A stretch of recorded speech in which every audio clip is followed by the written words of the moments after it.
Dhanik Bharat educational institutions inter IIT JEE NEET admission open. సుమారు 4 ఏళ్లు అలుపెరగకుండా Ukraine Russia యుద్ధం చేస్తూనే ఉన్నాయి. ఒకరిపై ఒకరు భీకర దాడులు చేసుకుంటున్నారు. వేలాది ప్రాణాలు పోతున్నాయి. ఇరు దేశాల సైనికులే కాదు, అమాయక ప్రజల మరణాల సంఖ్య కూడా చాలా ఎక్కువగా ఉంది. తాజాగా ఉక్రెయిన్ జరిపిన దాడుల్లో రష్యా పౌరులు ఎంతమంది చనిపోయారో అధికారిక వివరాలు బయటకొచ్చాయి. అవి చూస్తే అయ్యో పాపం అనిపించక మానదు. ఫిబ్రవరి 2022లో ప్రారంభమైన ఈ యుద్ధానికి బ్రేక్ లేదు. ఈ యుద్ధం వల్ల రష్యా భూభాగంలో సాధారణ ప్రజలకు భారీ నష్టం జరుగుతోందని రష్యా విదేశాంగ శాఖ ప్రత్యేక అధికారి రోడియన్ మిరోష్నిక్ తెలిపారు. ఫిబ్రవరి 2022 నుండి జూన్ 30, 2026 వరకు ఉక్రెయిన్ సైన్యం చేసిన దాడుల వల్ల రష్యాలో దాదాపు 8,434 మంది సాధారణ ప్రజలు ప్రాణాలు కోల్పోయారని, గాయపడిన వారితో కలిపి మొత్తం బాధితుల సంఖ్య 30,913కు చేరిందని ఆయన పేర్కొన్నారు.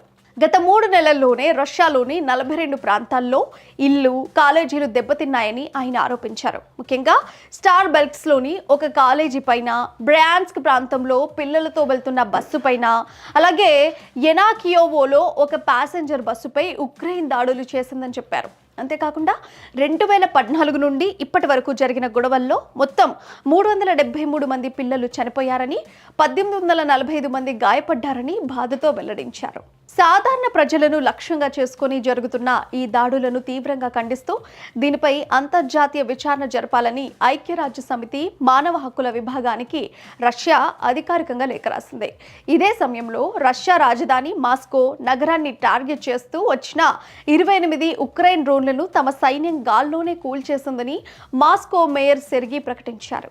మరోవైపు తూర్పు ఉక్రెయిన్లోని కీలకమైన పారిశ్రామిక రవాణా కేంద్రమైన కాన్స్టాంటినోవ్కా నగరాన్ని రష్యా సైన్యం పూర్తిగా తమ చేతిలోకి తీసుకుంది. ఈ విజయంపై రష్యా అధ్యక్షులు వ్లాదిమిర్ పుతిన్ స్పందిస్తూ ఈ నగరాన్ని గెలవడం తమకు చాలా పెద్ద విజయం అని చెప్పారు. 2026 మొదలైనప్పటి నుండి ఇప్పటి వరకు రష్యా దళాలు 133 గ్రామాలను, 3000 చదరపు కిలోమీటర్ల కంటే ఎక్కువ భూభాగాన్ని తమ ఆధీనంలోకి తెచ్చుకున్నాయని పుతిన్ ప్రకటించారు. అలాగే ఉక్రెయిన్ తమ దేశ ప్రజలపై దాడులు పెంచితే వారి రక్షణ కోసం బోర్డర్ ఏరియాలో మరిన్ని కఠిన చర్యలు తీసుకుంటామని పుతిన్ హెచ్చరించారు. ఏదేమైనా ఇరు దేశాల మధ్య గొడవలు, రాజకీయాలు, సరిహద్దుల యుద్ధాలు ఎలా ఉన్నా చివరికి బలవుతోంది మాత్రం అమాయకపు ప్రజలే. ఏ తప్పు చేయని చిన్నపిల్లలు, పౌరులు ప్రాణాలు కోల్పోవడం నిజంగా అత్యంత బాధాకరం. గెలుపెవరిదైనా, ఓటమి ఎవరిదైనా యుద్ధం మిగిల్చేది మాత్రం కన్నీళ్లు, శ్మశానాలు మాత్రమే.